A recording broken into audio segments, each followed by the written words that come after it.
Hello, everyone, and thank you for joining me for another fabulous edition of the Richard Listens podcast. I am thankful to have you all with me here today, and we have another exciting coach from the men's soccer realm here today, two-time gold medal winning Maccabi soccer coach, as well as the coach for Birmingham Southern. Quick shout out to our sponsors.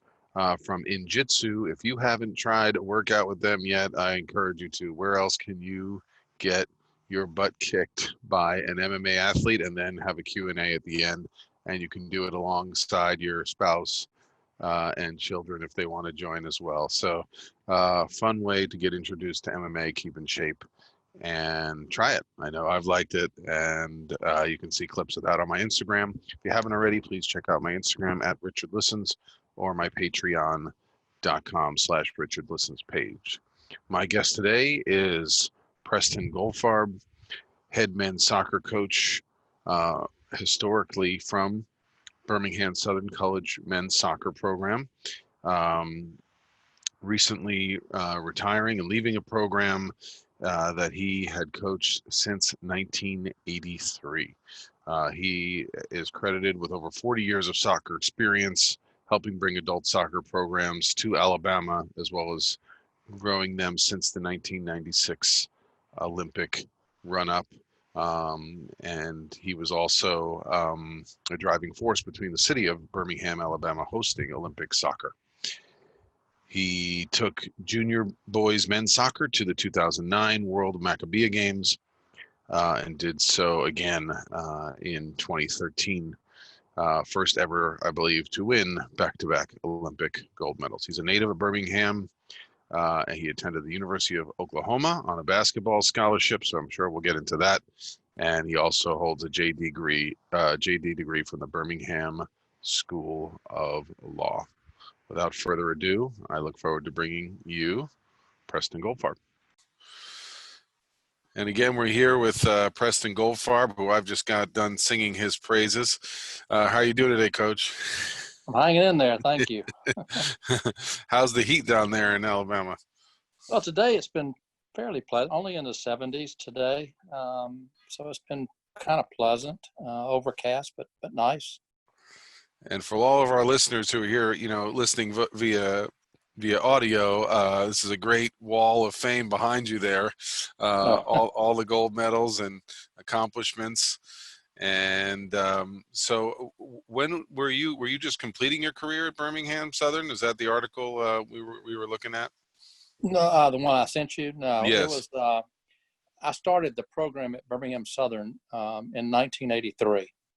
And then in 1993, I was approached by the commissioner of the old United States Interregional Soccer League about possibly doing a franchise. So in 93, I started trying to find some sponsors, see if I wanted to do this, but only do it as an amateur, not as professional. We were the only amateur team in it all over the country. And we had to get sanctioned by the NCAA to allow our kids to play. And so we started the Grasshoppers in 1993, and then we did well in 94 and 95, made it to the finals in 94 of the tournament, where only the nine regions had a winner, and we went in and didn't do well, but we got there, and even went and played in Hawaii one time with our team. But in 96, it got to, like the article said, it got to diminished returns with my players and being hurt and tired, and it also hit my pocketbook pretty hard. So it was, my wife said I had to stop. So that's keep going until spouse says that's it, no more suffering. I mean, I don't know if you've seen on Netflix the Soccer in the City documentary. I know there's a couple good ones out there to watch. Yeah, there are. There's some good ones. But yeah, they I was really as a basketball guy, and I know you played basketball as well. It goes into the history of soccer in our country, and so even though I have 3 kids playing soccer and one with aspirations in college, I was not aware of the amount, the difficulty of getting leagues started and maintaining them in this history that you're referring to. And there was kind of the part of the efforts to bring in Pele, but that was a different league, right? The Grasshoppers were We were the old NASL was where the Cosmos were, and the Earthquakes, and all those really good teams, and they had all these famous players. The Cosmos had Franz Beckenbauer and obviously Pele and some others, and Johan Cruyff was out west, and so these were really interesting times in the soccer history. The problem that I felt, and the reason it folded, is they built it from the top down, meaning they overloaded with really famous old players and paid them a lot of money, and we didn't develop our own players in that capacity. And so that's what really, I think, turned NASL on its head. And then after that, we had the plethora of ABC leagues, including the USISL, which is now the USL. It spawned to the USL under the MLS. And so we're making progress in the country, but it's a slow way to go. I mean, it's very difficult. And like I said in the article, and I have felt this all along, is that in order for the United States to really be an international powerhouse, which we have great athletes, and there's no reason we shouldn't, we have to have promotion and relegation in the leagues where you're playing for something, where every game means something for you to stay up, or you fall back and then your salary gets affected, the team loses money, and it becomes, it's competition. And that's what makes improvement. And so, but the argument for that is that our country is so large that it's difficult to have a promotion and relegation situation. My solution would be to do it in an east and a west, or north and south, divide it into 4 areas, and then have promotion and relegation under each of those teams. That's what I thought, but I don't know. So it becomes too hard to move them up between the farm system, back and down between games, or right. Like in the rest of the world, you have your first division, and then you have leagues underneath that, and every league is trying to get promoted to the next league because it means more money for the club, more money for the players. And so that, and here in the States, we don't have that kind of a situation, whether it be football, whether it be basketball. Basketball has the CBA, but it doesn't promote and relegate. And baseball has, the AAA and AA and single A, but it's not a promotion and relegation situation. Same with the MLS and the USL, and the USL is divided into a couple areas too. But again, no promotion and relegation. So every player has an incentive to just play. I mean, you don't have to worry about whether your salary is going to be affected, or whether or not the team financially is going to be affected if you were to be demoted. So I just think that's the best way to do it. It's the way the rest of the world does it, but we in this country seem to follow our own lead sometimes blindly. Well, that brings up 2 questions for me. Have you seen, there's another, I'm giving my hand here that I'm watching way too much Netflix, but there's a documentary called Biggest Losers. Have you seen it? I have not. And these are some great stories across different sports, and they've got champion boxers who went on to win the championship, then lose it. But there's one about a soccer team that's in like the bottom division of the bottom league, and if they lose one more game, they're going to be demoted. Yeah. And it's a fascinating story about their season and what happens in the final game. I'll have to look at that. Yeah, it might give you some humor, where they had no funding, driving around in a minivan. But that's right. Like you see, I think it's in Italy, or where they could get around in one car. Sure. And make it to league matches. But the other question I had for you is, I'm a New Yorker, I'm in LA, and not all my listeners understand what it's like to be in the South.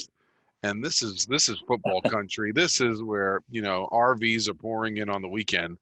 Right. What was it like to bring soccer there? And, was there resistance? Were you trying to pull guys off football fields? How did that process go? That's a great question that I get asked all the time. And a person that used to work here, who now with ESPN, I'm sure you heard, Paul Feinbaum. Yeah, sure. Yeah, he and I butted heads numerous times. He felt like soccer was a communist sport. It had no place. It was for babies and all that. And, and I went on his radio show one time, and I didn't want to, but I did.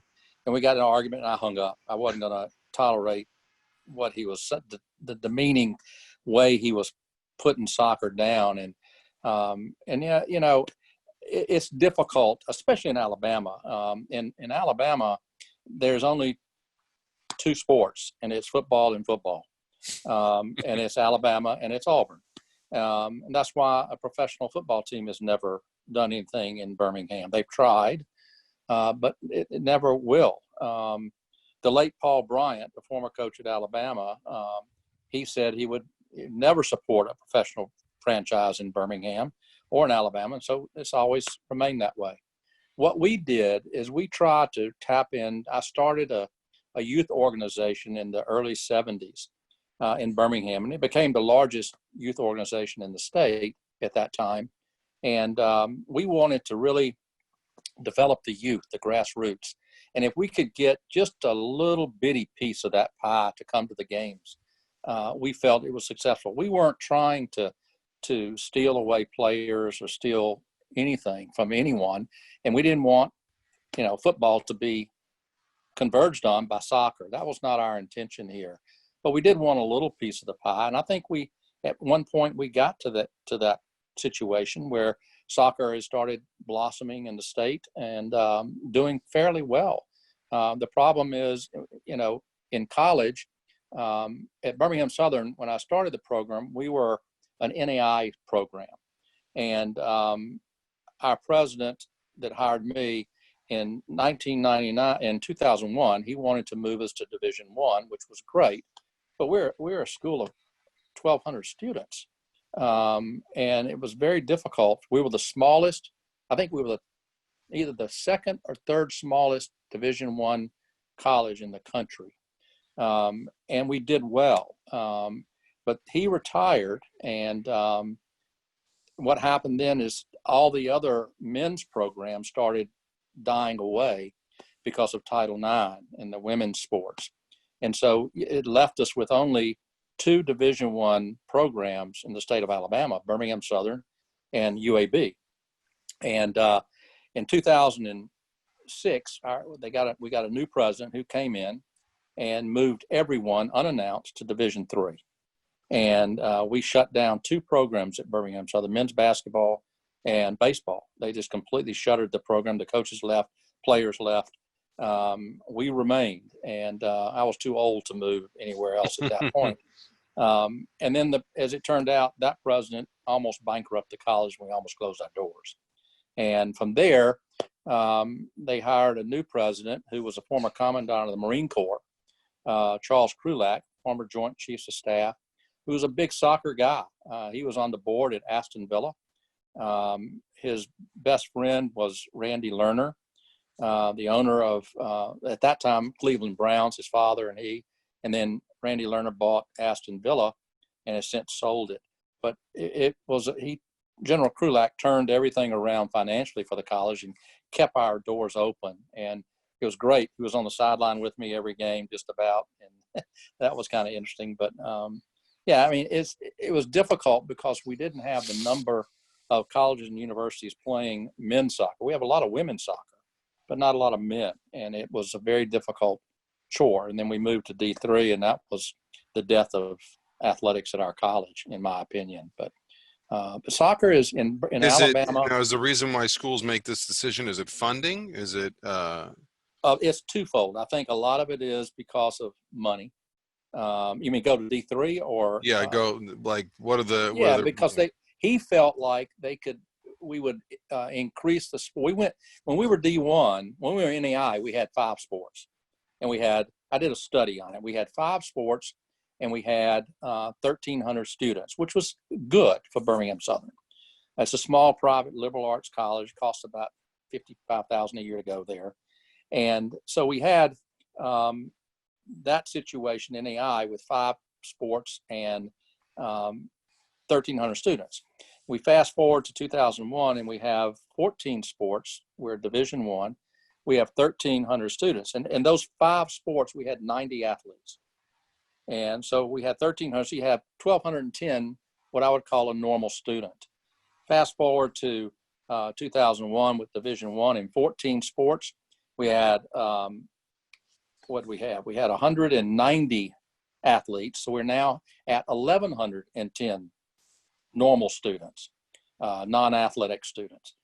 And then we moved to D3 in 2006, and we have 1,300 students, and we have 22 sports, and we have over 500 athletes. So now you're looking at 800 normal students. So the money is just not there to make things happen. He added football, which was a disaster. It's still there, but it just, I mean, they don't draw 20 people to the games. I mean, it's like watching junior high football. It's a horrible situation, in my opinion. That's my opinion. But I'm not a big football person, American football person. But all of our sports in D1 did exceptionally well. Baseball, basketball, and soccer did extremely well. We all won conference championships. Basketball was on the verge of going to the NCAAs. Baseball made it to the regionals. So we were doing really, really well. And we were getting media coverage and that you can't put a price on. And we were getting students.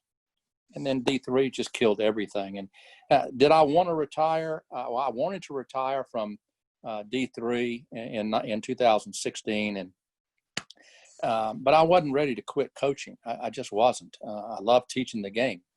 And so, but I just felt I couldn't handle D3 anymore. Everybody at D3, just about all the athletes are entitled. So they have to play. And I was given a mandate by the president just about bankrupt the college saying that I had to take anyone. I said, what do you mean anyone? I said, if somebody's blind and has one arm and one leg, he said, he wants to be on the soccer team, you have to let him. I said, this is crazy. And that's the problem. Because they don't want to lose the student enrollment. Correct. And, you know, D3 in the South is horrible. D3 up East is very strong. I mean, you have like in the NESCAC, Williams and Amherst and Tufts, those kind of schools, their athletic programs are really good. But down South, D3 is just like high school. It's just awful. So was but you were a basketball guy. Did you play soccer growing up too, or was basketball? Yeah, we didn't have soccer, and we didn't have soccer. I didn't know what that was growing up. I played basketball. I was a little guy, and I didn't learn how to play the game until I was 10 years old.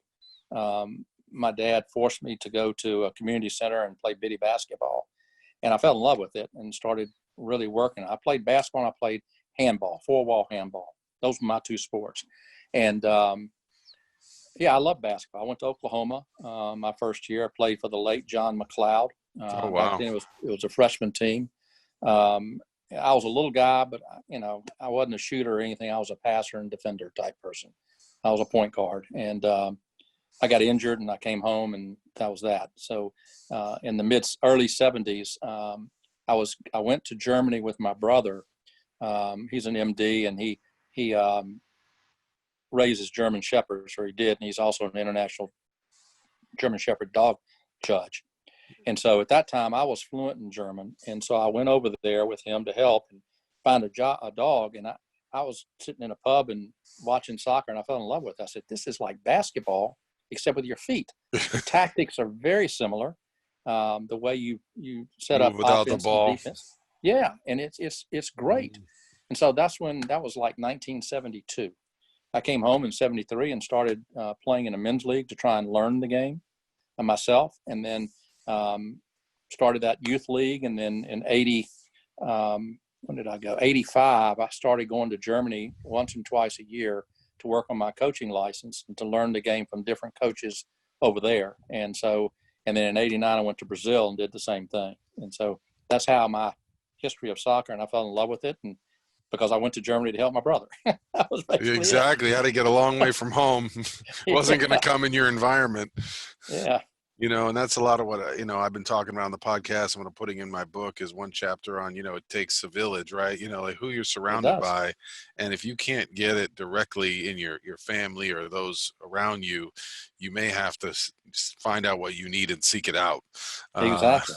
And it's amazing when you get exposed to something like that where you're like, oh my goodness. I mean, I remember I had back surgery out of college and the World Cup with I think it's when Holland won or finished second in 90, it was 98. And I was just enamored. Yeah. You see passion. You see people like, we don't have this here. The level of devotion, fitness. It's incredible. You'll run, a midfielder will run 10 miles in a game, easy. But the passion is because it's a country, and the whole country rallies around their team. That's, they grow up with the ball at their feet. We grow up with the ball in our hand. And that's the big difference between the two. We all grow up playing baseball or basketball or throwing a football and all those kind of things. And over there, it's always a soccer ball that they're playing with. And it really is in their blood. And they really love the sport, and they're fanatics about it, especially for their countries. It's a wonderful thing. I've been to a few World Cups, and I went to one in Italy in 1990 that was just unbelievable. That atmosphere was incredible. And it's, you want that here, but it's not going to happen. So. Well, the 96 World Cup, I think, kind of is credited with boosting us a little bit. Here? 94, yeah, a little bit, right? Because we was at the Colombia one where we beat Colombia or beat them and then lost to Brazil in the final or something. Yeah. It was great. It's great. And I still follow it. I watch it all the time. And we see, I just love watching the game, and I still try and learn by watching. That's the best way to do it. That is it. And so how much of exposure now with Fox Sports, and all these channels where you can watch European League and I think German League, you can watch all kinds of leagues. Is that giving exposure to the next generation? It is. To see soccer as a destination? I think so. And where we've really got to get is to the inner city, to be honest. If we can tap into that, and show them that it is a way out of their environment, then I think soccer is going to really, really take off. But I've been saying that for years. So I think that's the inner city is a key for us. Everybody, Feinbaum in particular, says it's a rich man's sport and all that. It's not. All you need is a pair of shoes, socks, pants, and a shirt, and that's it. And you go play. And you can play anywhere, the game. But I think once we get there, get to the inner city and get those athletes involved, it's going to really, really take off. Yeah, some of it here in Los Angeles is field access, space. Yeah. There's certain soccer clubs, grassroots, downtown soccer club, making it, I think, one of the most affordable clubs in the nation. There was an article in the LA Times by Bill Platsky earlier this year, and thanks to Coach Chris Johnson and his work there about getting young women playing soccer there and breaking some of the gender roles where young girls are expected to be in the kitchen, things like that, and getting them out there. And it is fascinating to me. There is nothing more exciting than watching like an under 10, boys championship game at that level right there. I mean, the sidelines, at that age, the kids have their hair done, head shaved. They all have names on the back of the jersey. Yeah. I mean, you want to see commitment, but it's probably because their parents grew up with a little of what you're talking about. They grew up where soccer meant. We used to grow up in Birmingham. We had on PBS station called Soccer Made in Germany. That's the only thing we ever got. It was always Toby Charles was the announcer, and it was always special on the weekend to see that Soccer Made in Germany. It was always a week later, but it was still great. The things we do to connect to our sport. Yeah, I was going to ask you, what are your two quarantine tips you've been giving to players? Because you mentioned four-wall handball. Was it handball or racquetball? Handball. Handball. So I told my kids about stoop ball. That's what we learned in New York, hitting the ball off the stoop. And, so we've been doing that and throwing the ball in the driveway. That's awesome. Other than juggling the ball, what can soccer players do? They can go find a wall and kick it against a wall and work on their touch. That's the most important thing is their touch. And find a wall. It can be anywhere, the side of the house. Just kick the ball against the wall and try and control it with your foot or your head or your chest. Let it hit it at different levels. That's the best thing you can do by far. Unprecedented times, but there's always something you can do. It is always something. That's for sure. That is for sure. So, we and we overlap with the involvement in Maccabi USA. Right. Talk to us about, your relationship with them, and then, your journey to winning 2 gold medals. How does that compare to the rest of your soccer experience, and where does that sit I'll be in happy terms of your to. accomplishments? Yeah. I'll be happy to. It's an interesting story about Maccabi and me. In 2001, I got a call from Maccabi about coaching a youth team in Israel. And at one of my coaching courses in Germany, I met at that time who was the under 21 Israeli national coach named Zev Zeltzer. And we became really good friends. And in 2001, that's when war broke out in Israel again. And Right. so I called him, and because we were going to be in Netanya, and I asked him what is his thoughts of me bringing an under 16 team over there. He said, I would not come. It's too dangerous where you're going to be. I just wouldn't do it. And so I was the last coach to pull out. I waited to the last to make everything, see if we could do it. I had parents not wanting to go, and I said, let me do some checking. And so we did. And I pulled out, and I was the last coach to do it. And then the person that was in charge at that time, he was a volunteer guy, but in charge of a lot of this. He blackballed me after that. So in 2005, I got a call from somebody with a under 18 team wanting me to coach them. And I said, well, I'd love to do it, but I think you need to call Maccabi USA and ask them, because I don't think they're going to let me. And sure enough, he did, and said, you can't do it for whatever reasons. I didn't care. I said, I know what the reason is. You have to tell me. And then in 2009, the person in charge of programs then was Ami Monson. And Ami ran into me at a coaching clinic, NSCAA coaches convention. And he had a booth there. It was in Philadelphia. And so he started talking to me about doing it. I said, look, I'm not being thrown under the bus again. I don't want to do this. And so 2000, he kept on, and I said, okay. So in 2009, I coached a juniors team. We went over to Israel with the juniors team, and we finished 4th.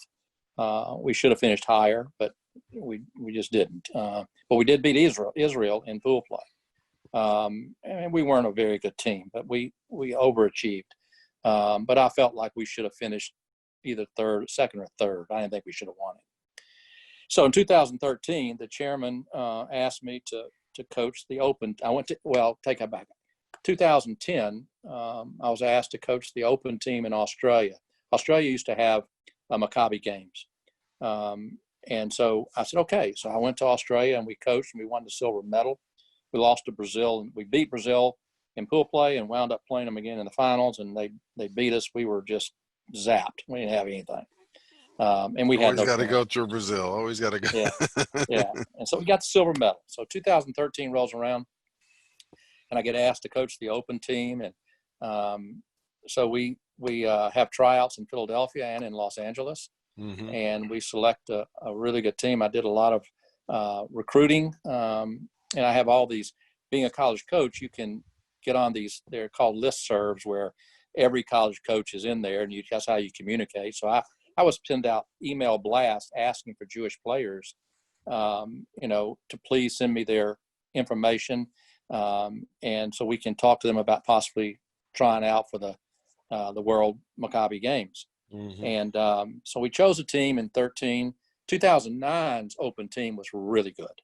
They had some unbelievable, and 2005's team won the silver medal. They had Benny Feilhaber, Jonathan Bornstein, all these national players on there, Leo Krupnik, all these great players. They won the silver medal. They didn't win it. Wow. And 2009, we had a really good team there too, but they just didn't, the chemistry wasn't there. So 13, we set out about choosing a team. We have a lot of good players tried out, but when you have your tryouts, you're trying to see how they all interact with each other as you divide up teams and figure out which one. I pretty much knew who I wanted going in, and some of them weren't the best players. But we wanted a team that would get along every single day. We're there almost a month, and you're together almost a month, every single minute of the day. So you have to get along. And under the rules of the Maccabi USA games, you're allowed 6 subs. You have a roster of 20. You have 6 subs. So 4 people don't play every game. You have to sit. And once you're out, which is fine. I mean, that's the way it should be. And so you had to make sure everyone understood that as well, and that they would buy in to what you're trying to do. So we chose, I thought, a really, really good team. Well, we get over there and we have some practice games. We do well in those practice games during the early part of the trip. And then the tournament starts. We play Uruguay in the first game and we lose 1-0. And so our backs are against the wall in 13. We can't lose again in order to get to the finals. And sure enough, we started winning. We scored, I think, 25 goals and gave up 5 in that whole tournament. Wow.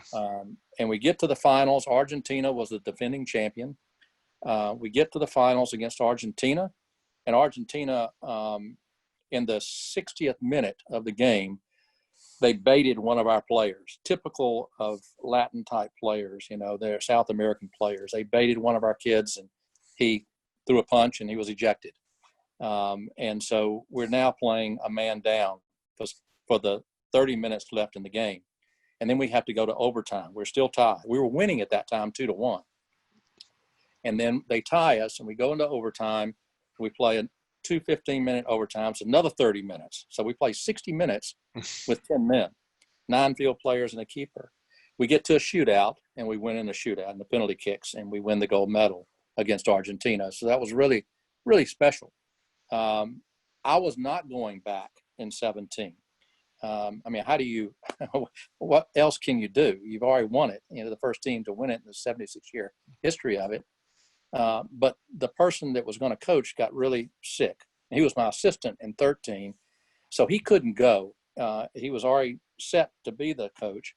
And the chairman, who's a really good friend of mine, the big guy that was raising money and lives in Cincinnati, he kept calling me every single day.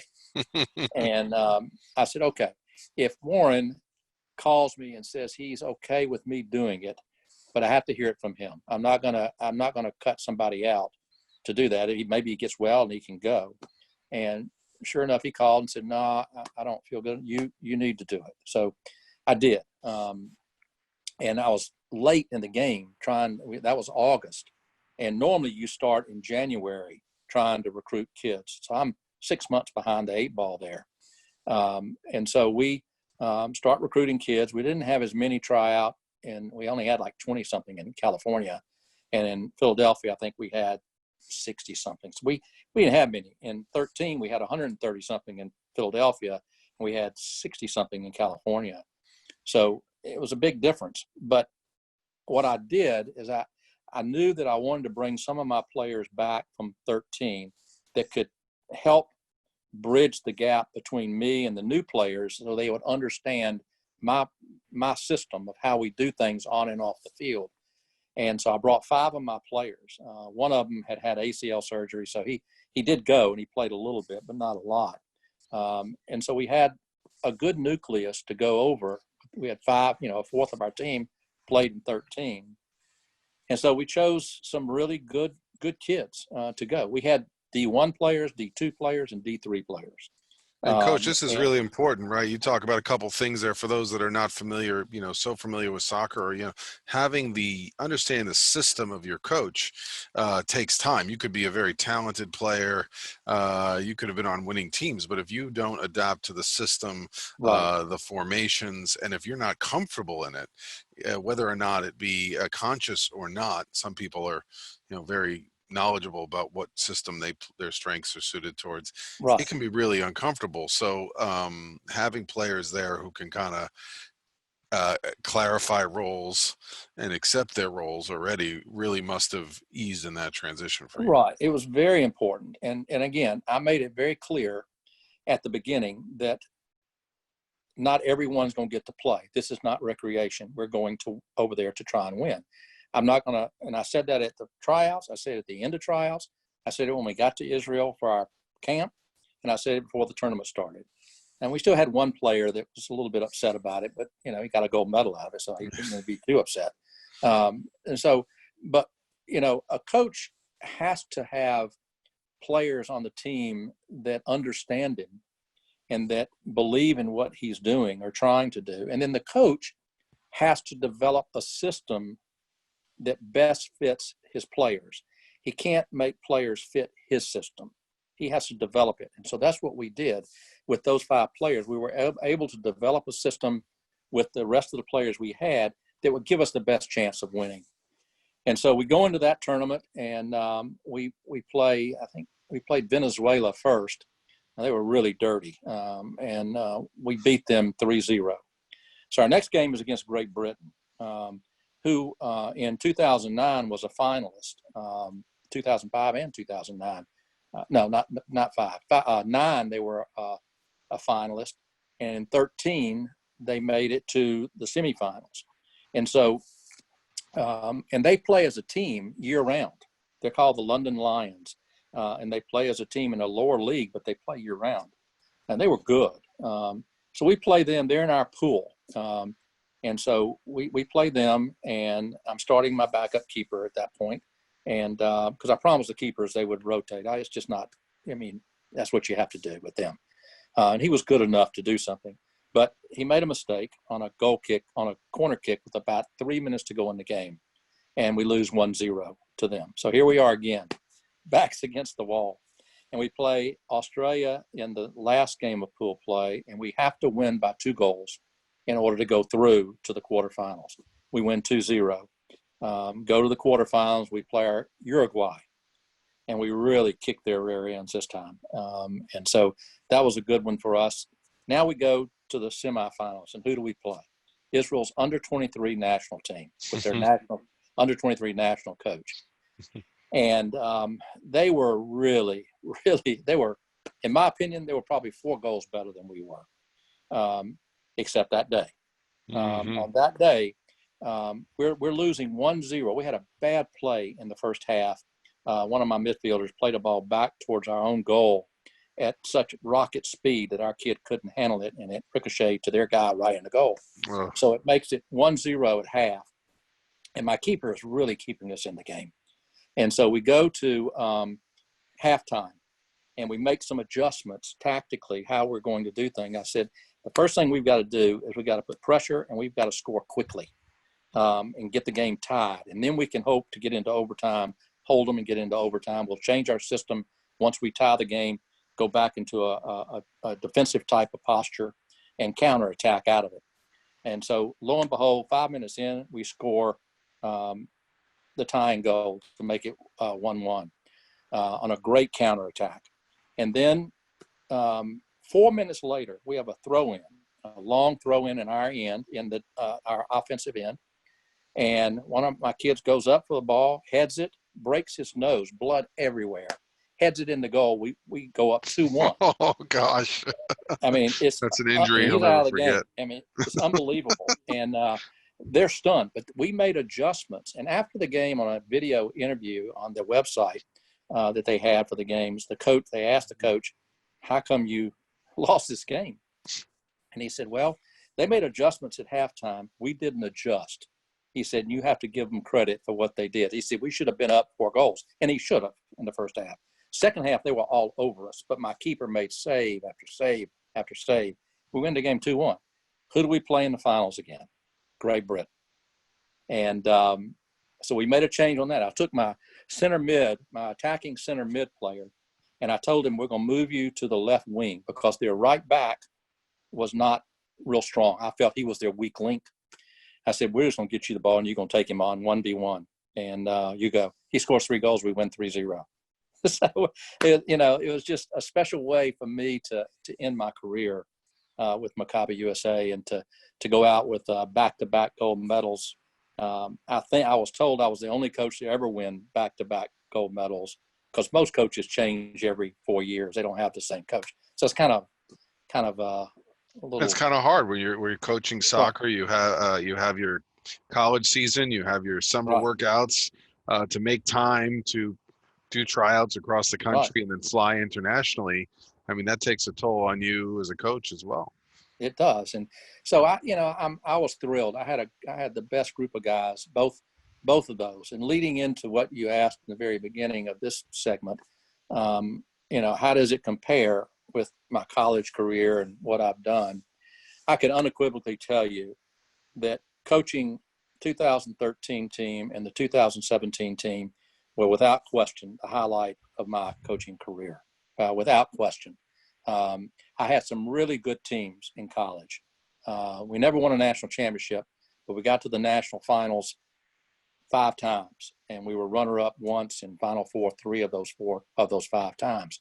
I had some great teams, but nothing. And I think part of it is being in Israel and what it meant to be in Israel and to be there with Jewish players that bought into your philosophy of how you're going to conduct this program during that month that we're 3.5 weeks that we're there, and to get along like that. This team in 17, when we went out to dinner during the weeks and things there, everyone went together. It never splintered the whole time we were there. 13 team did as well, but it wasn't as close a team as the 17 team for some reason. Both teams were equal. As far as my liking, I love both of those teams. I stay in touch with every one of those kids on both teams all the time. Yeah. And that's the beauty. We look at it when we see a team here that seems to gel together or stay together for even a short period of time. In professional sports, we think it's like a miracle, right? Like when they play for something bigger. So the beauty of games like this that has such meaning to the players, where they're in it for something bigger. I was just writing about that this morning, right? Like the experience in the locker room when you're on a team and you go from starting one game and you're the 8th guy the next game, but you love your team and you know what you're doing and why, and you trust your coach, and you're just, why is bigger. Your purpose of being there is bigger.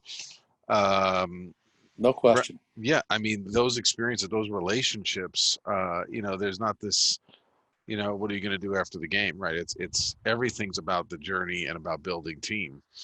That's right. I'll take those 2 experiences to my grave, and I mean that sincerely. It was the only thing missing was my family wasn't there with me. That's the only thing that was missing from it. But I wouldn't trade those 2 experiences for any experience I've had in the game of soccer. I just wouldn't. It was unbelievable. And people don't understand the level of play in the open division is extremely high. I mean, these are great, great players over there. I have been contacted by a player from Argentina and a player from Mexico and a player from Germany about would I be interested in coaching their team in the next one.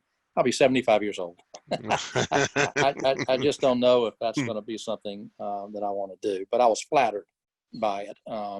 And it's we just have a great group of guys, and we didn't put any real restrictions on them. They're all adults. They're in their early to mid 20s, and they know what they have. They're athletes. They came over there for a reason. They went there to win, and they were going to do whatever it took to make that happen. And so I was very thankful that they honored me that way by buying into what we wanted to do. That was the greatest honor. What a compliment when the other teams want to steal you as the coach. I was pretty honored by that. That's for sure. That, or they just don't want your home country to have you, right? So, yeah, secret weapon. I mean, Israel tried their best against us. They put us in a locker room. I promise you, it wasn't air conditioned. I mean, there was not enough room for everyone to sit down. It was done intentionally. I mean, there's no question about that. So we went out and did our job. And that's a great age. And for our listeners that don't know fully, the organization, Maccabi USA organization, has games that go all the way through the lifespan, so adults can continue to play through their working lives and continue training and playing. So wonderful organization that provides that continuity. It's a wonderful organization. I mean, it really is. And the mission of the organization, you just don't find everywhere. It's to, through sport, to enhance one's experience with their religion and their home country, of Israel, going back, and it is giving back to it, and it's just it's such a great mission, and it means so much to so many people. I'm thankful that they gave me the opportunity to do this. Yes, and yeah, and you're a testament to their soul and spirit and leadership, and I'm Well, so thank you. thankful you give it time today. And of course, for those of you who don't know the history, back to the Munich games and Israeli athletes losing their lives, so the importance of Right. continuity and turning a tragedy into something that's about sportsmanship, connection, and survival, and all those themes that we're kind of seeing now through coronavirus and beyond. Maybe in our last segment here, Coach, what do you see for yourself? I mean, we know that a coach, the goals never stop. I mean, is it, how do you stay connected with soccer and sport? Are there other ventures you're moving on to now? Well, I'm not really moving on to any ventures. My grandson is here. My son and his wife moved back to Birmingham from Tallahassee and Florida, and been here for almost 2 years now back. And he played for me in college, and he actually helped me coach in '09. And he was an attorney for a couple of years and hated it. And now he's helping his wife do research into opioid stuff. That she's a PhD in public health, so they're working together on all that through the Florida State. Important and the baby's field. here. Yeah, and we're working on they're having a little girl in August, and so that's taken up a lot of our time with the son and their son, and who's a little over 2. And our daughter just got out of the Navy. She was a physician's assistant in the Navy and met a Marine, and they've moved to Salt Lake City, and she's trying to hook up with the transplant team there to work with them, and he's working with Amazon out there. They were going to get married June the 2nd in Montana at a destination wedding, and obviously we had to cancel that, so it's kind of a bummer for them and for us. But so that's really my life, is our children and my family. My family is the most important thing in my life. It always has been. My parents taught us that way. And my dad always told me, plant my feet firmly on the ground, know who you are, where you came from. He'll always find your way. And he was right about those things. And so it was a really good upbringing in Birmingham. I was born and raised in Birmingham, and only left twice, once to go to Oklahoma and once to go in the Army. And that's really it. And I couldn't think of anywhere else I'd want to live, to be fair. It's a great place. And so, yeah, do I stay in touch with soccer? Sure. My former assistant coach that played for me at Birmingham Southern and coached with me for 20 years as my assistant is the head coach there now. And so I, stay in touch with him and some other former players that are coaching. And sounds like you might get a youth soccer jersey soon if the 2-year-old wants to play. You're right. And we go out and kick every day, to be honest. We're out kicking. You might get pulled in from the other end. That's right. That's right. But it's, so I'm happy with my life. I'm happy. Do I miss coaching? I don't necessarily miss the games. What I miss is teaching the game. Soccer is a very simple game. It's the coaches that try to make it complicated, and it's not about all you see is these kids doing all these fancy moves and all this kind of crap. And you can teach a SEAL to do all those tricks. Soccer's a simple game. It's 22 people on a field, and with one ball, and all 22 people are going to handle the ball. And it's the way you play, and the ball doesn't have wings, so it ain't meant to fly. It's meant to roll. It's round. And so that's really what it is. It's a simple game. I miss teaching that part of it, to play simply, teaching the way I not that mine is the right way. It's just the right way for me to teach. And I believe in that firmly. It's how I learned the game in Germany. It's how they play. And so that's what I believe in. And so I do people call occasionally and will ask me questions, and I love doing that. I love to help and help anyone that I can. And is the South coming around? Are they warming to soccer now? I mean, I know Atlanta has a great MLS team. They do. It really is. I think the South is starting to slowly come around in the game of soccer. It's been a fight. I mean, it's been a fight here because of American football. What other country calls football that you play with your hands? Primarily 90% of the time you play with your hands in football, and you call it football. But in soccer, we call it soccer when you play 90% of the time with your feet. So it's kind kind of ridiculous, in my opinion. Yes, the ironies are not lost on most of the world when they say, That, that's do that's you play exactly football? right. You know exactly what they're asking, Right, right. or as the Brits call it, footy. Footy. That's right. Fancy a Footy. game of footy. And one of the great things out there, if any parents or players are interested, is there's the UK International Foundation sends coaches from abroad to stay, and they need places to stay, and they'll stay on your couch and they go work at the camp during the Yeah, day, but they will teach your kids, and you get to learn about their experience abroad, and that's another that's great way in awesome. which culture can be brought into your home, and Absolutely. awareness about the sport and the different ways that it's played, the different divisions, the Right. different academies, and how it's handled. And they're way ahead over there with sports psychology. They have sports psychologists assigned to clubs Wow. from an early age. So hopefully we're getting on the train over Yeah, I here. think it's the one area that is missing. I think there's a great place for sports psychology. Right now we as coaches have to do that. We have to be a coach, we have to be a father, we have to be a mentor, and we have to be a psychologist to deal with these kids today. And so I think colleges and pros need to have on their staff sports psychologists. I think it's vital to the game and to the player. Well, from your mouth to Somebody's ears, the to higher ups God's here. ears. That's right. But I think it's coming. I mean, I hear stories, at least, the sports psychologists have to go through, freight elevators and UPS uniforms back in the day. I think we've moved forward a little bit. So, That's good.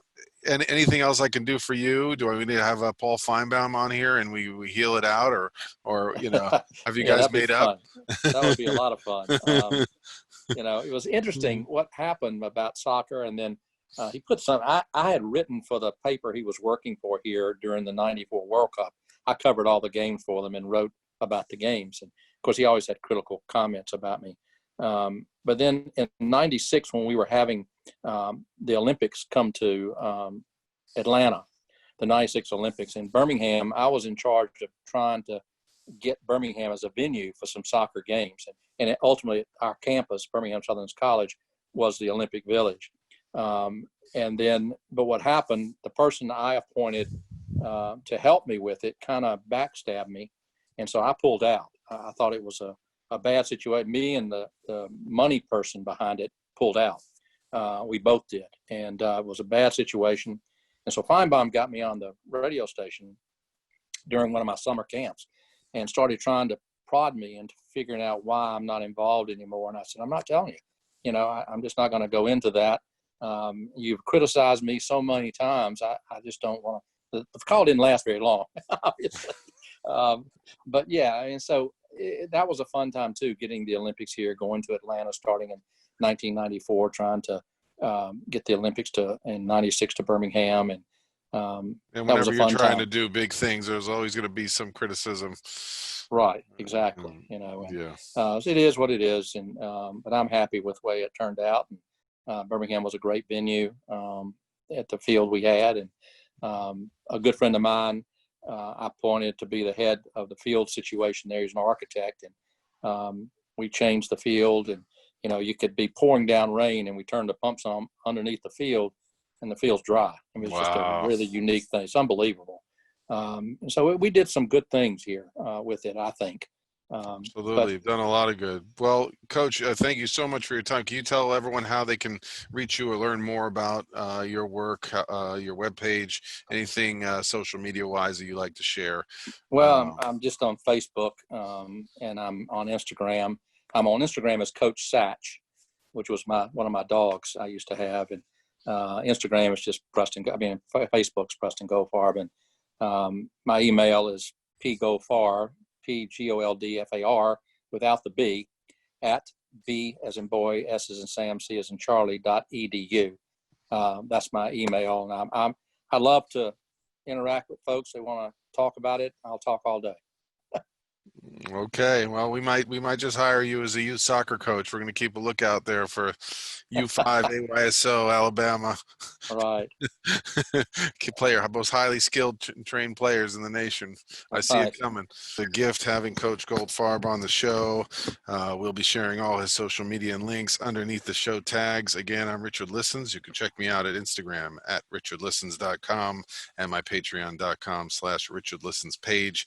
Thank you again to Injitsu, our sponsor, for MMA workouts from your home and Q&A with famous fighters. Don't be afraid. They'll get you in shape. If not, they'll get you, working on some of your moves, whether you be a competitive fighter or just looking to get back in shape through the quarantine and beyond. And to Impact Dental Designs, if you're needing mouth guards to protect you during soccer, football, boxing, or fighting, give them a shot and protect your teen athletes and keep their dental health while playing competitive sports. Again, I'm Richard Olberger. This is the Richard Listens Show. Thank you for joining me, and stay tuned next time. Available on iTunes, Spotify, iHeartRadio. I'm Richard Listens, and I'm out.